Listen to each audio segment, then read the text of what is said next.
ఒక తల్లి చనిపోయిన తర్వాత కూడా తన 4 ఏళ్ల బిడ్డను గుండెలకు హత్తుకొనే ఉంది. రెస్క్యూ టీం ఆ మృతదేహాలను బయటకు తీస్తున్నప్పుడు ఆ తల్లి చేతులను విడదీయడం ఎవరి వల్ల కాలేదు. అంతలా తన బిడ్డను కాపాడుకోవాలని చూసింది ఆ తల్లి. కానీ అసలు ప్రశ్న ఏంటంటే, అసలు ఆ పరిస్థితి ఎందుకు వచ్చింది? అది కేవలం గాలి వాన వల్ల జరిగిన ప్రమాదమేనా, లేక మన వ్యవస్థ నిర్లక్ష్యం వల్ల జరిగిన హత్య? మధ్యప్రదేశ్ జబల్పూర్ నర్మదా నదిపై నిర్మించిన బర్గీ డ్యామ్ ఇది ఒక అందమైన పర్యాటక కేంద్రం. వేల మంది పర్యాటకులు వస్తారు, వెళ్తూ ఉంటారు. క్రూయిస్ లో తిరుగుతారు, ఫోటోలు తీసుకుంటారు, హ్యాపీగా వెళ్తారు. కానీ ఆ అందాల వెనక ఒక భయంకరమైన నిర్లక్ష్య ధోరణి ఉంది. ఇక్కడ ప్రభుత్వ పర్యాటక శాఖ క్రూయిస్ నడిపిస్తుంది, టికెట్స్ అమ్ముతూ డబ్బు సంపాదిస్తుంది, కానీ భద్రత మాటే లేదు. ఆ నిర్లక్ష్యమే ఈ రోజు పెను విషాదంగా మారింది. 2026 ఏప్రిల్ 30న గురువారం సాయంత్రం 5 గంటల సమయం కమరియా టాపు వద్ద ప్రభుత్వ పర్యాటక శాఖ క్రూయిస్ బోట్ రిటర్న్ జర్నీలో ఉంది. బోటులో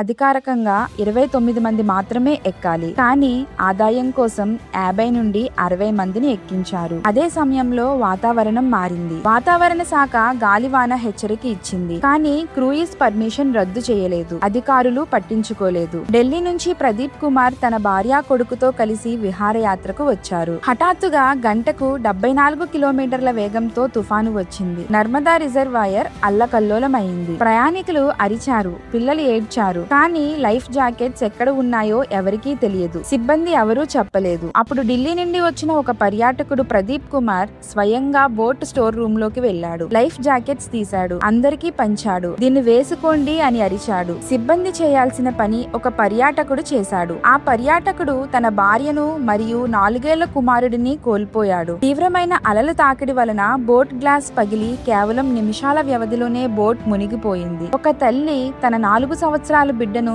గుండెలకు హత్తుకుంది. లైఫ్ జాకెట్ వేసుకుంది, కానీ అది సరిగ్గా పనిచేయలేదు, లేదా సరిగ్గా ధరించే విధానం తెలియలేదు. నీళ్లు పెరిగాయి. ఒడ్డు కేవలం 300 మీటర్ల దూరంలో కనిపిస్తుంది. ఆమె బిడ్డను వదలలేదు. చనిపోయిన తర్వాత కూడా పట్టు సడలించలేదు. అదే దృశ్యం ఇప్పుడు చూసిన వాళ్ళందరినీ కలిచివేసింది. 300 మీటర్లు అంతే దూరం, కానీ ఆమె చేరుకోలేకపోయింది. ఎందుకు? లైఫ్ గార్డ్స్ లేరు. కమ్యూనికేషన్ సిస్టమ్ పని చేయలేదు. రెస్క్యూ టీం సకాలంలో రాలేదు. స్థానిక మత్స్యకారులు అధికారుల కంటే వేగంగా వచ్చారు. 15 మందిని రక్షించారు, కానీ ఆ తల్లి చేరుకోలేకపోయింది. ఈ ప్రమాదం అనివార్యమా? లేదు, ఇది వ్యవస్థాగత హత్య. ఒక్కో నిర్లక్ష్యం చూడండి. అధికారంగా 29 టికెట్లను మాత్రమే ఎక్కించాలి, కానీ 50 నుండి 60 మందిని ఎక్కించారు. ఇన్లాండ్ వెజల్స్ యాక్ట్ 2021 ప్రకారం ఇది నేరపూరిత నిర్లక్ష్యం. ఒక్క ప్రశ్న, టికెట్ చెక్ చేసిన అధికారి ఎవరు? ఒక లైఫ్ జాకెట్ ధర 800 నుండి 1500 మాత్రమే ఉంటుంది. కోట్లు పెట్టి క్రూయిస్ కొన్న యజమాని కొన్ని వేల రూపాయలు పెట్టి లైఫ్ జాకెట్స్ కొనలేదా? తల్లి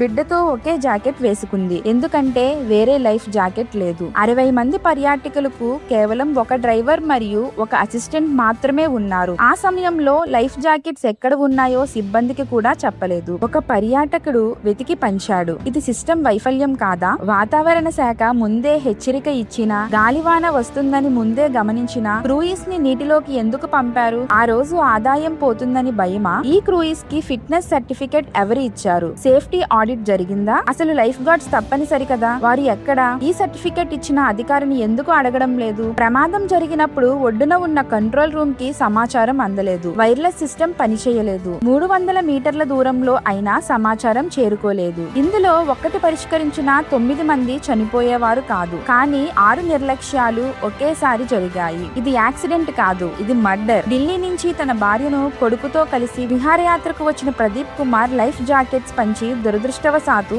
ఆ ప్రయత్నంలో ఆయన తన భార్యను బిడ్డను కాపాడుకోలేకపోయారు. గుజరాత్ మోర్బీ వంతెన ప్రమాదం, మధ్యప్రదేశ్ బార్గీ డ్యామ్ ప్రమాదం, 2 వేర్వేరు రాష్ట్రాలు, 2 వేర్వేరు సంఘటనలు, కానీ ప్యాటర్న్ ఒక్కటే. అనుభవం లేని వారికి కాంట్రాక్ట్స్ ఇవ్వడం, సేఫ్టీ నార్మ్స్ పాటించకపోవడం, ఫిట్నెస్ సర్టిఫికేట్ అవినీతితో ఇవ్వడం, ప్రమాదం జరిగినప్పుడు మాత్రమే ఎంక్వైరీ టీం వేయడం. కొద్ది రోజుల న్యూస్, తర్వాత మళ్ళీ మొదటికి. ఈ ప్యాటర్న్ ఎప్పుడు ఆగుతుంది? WHO చెప్తుంది నీటిలో మునిగి చనిపోవడంలో భారతదేశం ప్రపంచంలో మొదటి స్థానంలో ఉంది. NCRB చెప్తుంది ప్రతి సంవత్సరం 35,000 నుండి 38,000 మంది చనిపోతున్నారు. ఇది అంగీకార యోగ్యమా? ఒక్క ప్రశ్న. సెక్షన్ 304 IPC ప్రకారం నిర్లక్ష్యంగా వ్యవహరించి మరణాలకు కారణమైతే కల్పబుల్ హోమిసైడ్ కేసును నమోదు చేయాలి. క్రూయిజ్ యజమానిపై కేసు పెట్టారా? పర్మిషన్ ఇచ్చిన అధికారిపై కేసు పెట్టారా? ఫిట్నెస్ సర్టిఫికేట్ ఇచ్చిన వ్యక్తిపై కేసు పెట్టారా? లేదు. కేవలం డ్రైవర్ ని బలిపశువు చేస్తారు. పెద్ద ముసళ్ళు ముందు తప్పించుకుంటారు. ఈ ట్రాజడీ మళ్లీ జరగకుండా ఏం చేయాలి? ప్రతి వాటర్ టూరిజం క్రూయిజ్ లో ప్రొఫెషనల్ లైఫ్ గార్డ్స్ తప్పనిసరిగా ఉండాలి. Inland vessels